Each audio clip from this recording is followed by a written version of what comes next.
فإذا جاءت الصاخة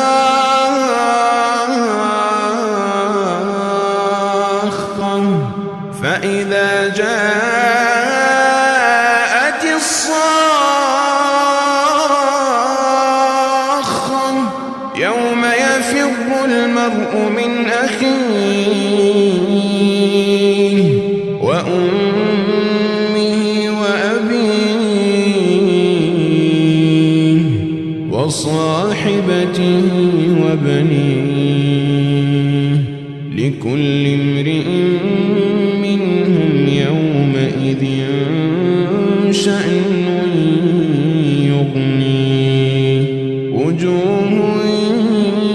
يومئذ مسفرة ضاحكة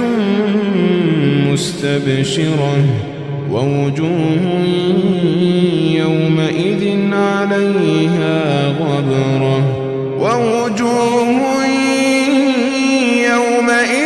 عليها غبرة ترهقها قترة أولئك هم